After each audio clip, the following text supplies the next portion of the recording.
This topic examines the cognitive biases which hamper decision making. At the end of this topic, you should be able to define the 3 barriers to decision making. There are barriers to decision making that impede the process. The first is internal psychological biases of the decision maker. Another is the time pressure to reach an outcome or settle on a decision quickly.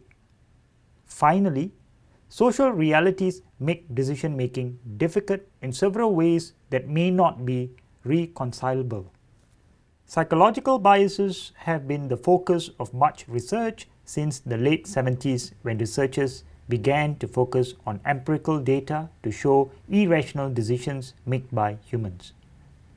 Illusion of control gives rise to the erroneous belief that decision makers can influence future events. These are sometimes referred to as superstitions and can occur unconsciously. Other examples, such as overconfidence or when one overrates own experiences, such as when gambling. Framing effects is a very robust and important bias where a decision is influenced by how the choice options are posed or framed. For example, would you rather use a vaccine to save 1/3 of the people in a population, or a vaccine that can fail and kill 6 out of 8 people? These are equivalent options but framed in different ways.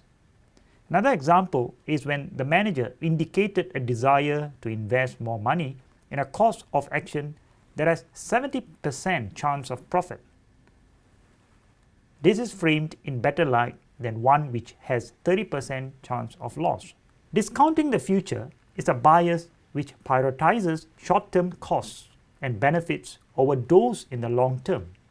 For example, an organization, when examining current poor outcomes and results, opts to retrench competent and experienced employees to reduce costs for businesses. This would affect a long-term benefit of having competent and experienced employees. Time is a premium in the digitized global world of business. As such, there is a trade-off between quality of analysis and information gathering with the speed of the decision. This can cause many problems, especially if many decisions are made in rapid succession. This compounds the risk caused by a lack of information. To compensate for time pressure, decision makers should focus on real-time, up-to-date information, involve others such as experts or senior staff, promote and value different opinions. When disagreements cannot be resolved, the top executive will have to make the final decision. Many decisions require a group, team, or task force to create a final decision. Interpersonal factors can improve the quality of the decisions with more available information, more perspectives on the issue, and providing a forum for discussion. Members of the group will have a greater understanding of why a decision was made and can relay that to others. These members are more likely to be committed to the decision and its implementation as well. However, organizing a group for a final decision takes time and may produce conflict. Individuals will have different individual preferences and responsibilities.